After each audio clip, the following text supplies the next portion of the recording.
ver com aquele que nos tem ensinado, para aqueles que conhecem verdadeiramente a palavra de Deus, que nos tem ensinado de como é que se processa a situação das missões, que é o grande missionário Paulo. Amém? E então, nós, que todos que somos chamados para a obra, somos missionários, nós passamos graves dificuldades, não é? Nós passamos muita tormenta mesmo. E às vezes pensamos em desistir. Mas é bom que nós olhemos para outras situações, é bom que nós nos agarremos ao nosso manual de instruções para vermos que outros, outrora, passaram situações ainda mais gravosas que as nossas e continuaram a proclamar o Evangelho. Por isso é que Deus os consagrou missionários. Eu vou pedir um copinho de água, pode ser, amém? Eu peço aos irmãos para abrirem as suas Bíblias no livro de Atos, no capítulo 16, amém? Aleluia!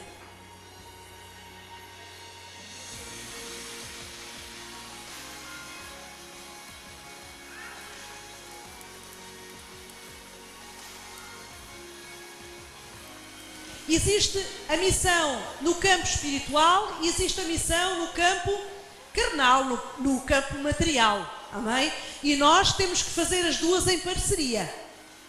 Não vale a pena estarmos a fazer obra de matéria sem obra espiritual, e fazer a obra espiritual, nós também temos que fazer a obra material, amém? Por isso é que Deus nos constituiu o espírito, corpo e alma, para que tudo possa proceder até a uma determinada altura. Atos, no capítulo 16, aleluia. Isto é uma das passagens de Paulo que nos levam realmente a refletir as lutas, as grandes lutas que Paulo travou, Paulo e outros que ao longo das vidas deles trabalharam na obra. E diz a partir do versículo 32, diz assim: e a multidão se levantou, unida contra eles, e os magistrados, resgatando-lhes as vestes, mandaram açoitá-los com varas. E estamos a falar aqui de Paulo e de Silas. Amém? Portanto, vejam, eles andavam a proclamar o Evangelho, eles andavam a falar de Jesus, não é? E aqui houve uma multidão que se juntou e mandaram açoitá-los com varas. Nós, graças a Deus, aqui em Portugal, não temos essa situação de nos baterem, de nos açoitarem com varas ao nosso corpo. Amém? E havendo-lhes dado muitos açoites, os lançaram na prisão, mandando ao carcereiro que os guardasse com segurança, o qual, tendo recebido tal ordem, os lançou no cárcere interior e lhes segurou os pés num tronco. Perto da meia-noite, Paulo e Silas oravam e cantavam hinos a Deus, e os outros presos escutavam. E de repente sobreveio um tão grande terremoto que os alicerces do cárcere se moveram, e logo se abriram todas as portas e foram soltas as prisões de todos.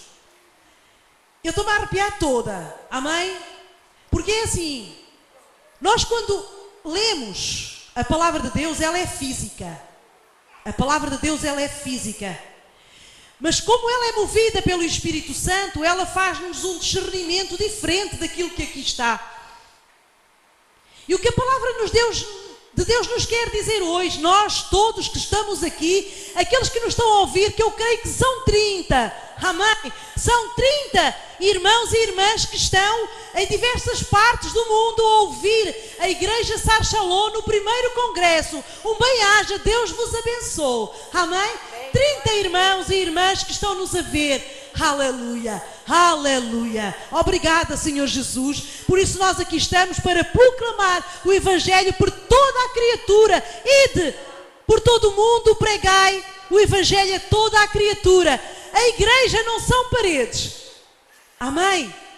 Por isso Deus deu o discernimento à direção da igreja de alargar as suas tendas e falarmos com todo o mundo um bem-aja. Amém? E então, aqui que eu estou a falar é o seguinte: Paulo e Silas, eles falavam de Jesus.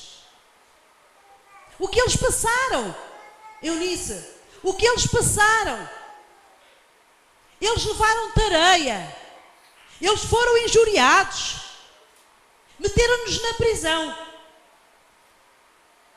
É o que acontece a nós. Nós que estamos cá em Portugal. Eu falo de Portugal porque nós sabemos que há países onde Jesus, a palavra Jesus, são países que estão tão endemoniados que a palavra Jesus não pode entrar ali. Mas nós estamos num país onde podemos falar de Jesus. Não é? E então, como esses demónios que atacam à violência noutros locais, aqui em Portugal eles atacam ao espírito. Eles atacam a nossa alma. Fazem-nos aprisionar. Fazem-nos ficar amarrados. Fazem com que muitos que tenham trabalho para fazer na obra fiquem trancados em casa, dizendo: não, eu não faço mais. Eu não tenho vida, deixei de ter vida. Todos olham para mim e gozam comigo. Dizem que eu faço isto, eu não faço. Dizem que eu faço aquilo, eu não faço. Isto é que é seguir Jesus. Isso é o que o diabo põe nas nossas mentes. Amém? Paulo e Silas, eles foram presos. Só que eles não ataram os seus braços, porque aqui diz a palavra que prenderam-lhe foi os pés. Mas não lhes taparam a boca. E o que é que eles fizeram? Eles oraram, eles louvaram ao Senhor, apesar daquela tormenta. Eles continuaram orando, continuaram louvando. Deus achou graça naquele momento. E o que é que Ele fez? Deus mandou um terremoto que destruiu o cárcere, não é? E de repente sobreveio um grande terremoto que os alicerces do cárcere se moveram e logo se abriram todas as portas. Irmãos, eu tenho um lema que é: se tu consegues, eu também. Depois agarro-me à palavra de Deus, diz que eu sou mais que vencedora em Cristo Jesus. Se eu estou em Cristo, eu sou invencível. Por que é que eu vou parar? Por que é que eu vou desanimar?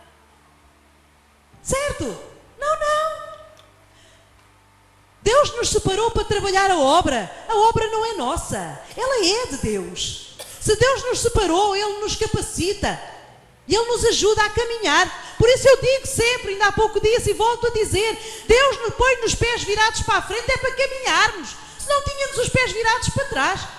Deus põe-nos os olhos virados para a frente, para olharmos para a frente, para esquecermos o passado. Deus tem um objetivo na vida de cada um. Tem sempre um intuito. Ele sabe perfeitamente o que Ele quer para cada um. Deus não é de confusão. Se Deus nos manda andar para a frente, não vamos olhar para trás. Se Deus nos chama para trabalhar a obra, é porque nós temos que trabalhar a obra. Não é porque não nos apetece, não é porque nos apetece trabalhar a obra. Nós temos que trabalhar a obra. É ordem de Deus, não é a ordem do homem, é a ordem de Deus. E quem não cumpre a ordem de Deus, vocês sabem o que é que acontece. Amém? Deus diz que visita a maldade dos pais nos filhos até à 3ª e 4ª geração daqueles que o aborrecem. Vamos seguir, vamos ouvir aquilo que Deus quer, vamos caminhar cada vez mais olhando para a luz. Porque será que é mais fácil olhar o escuro do que a luz? Nós que na carne olhamos mais à luz que ao escuro? Aleluia! Louvado sejas, Senhor Jesus. Eu peço à nossa diaconisa Rita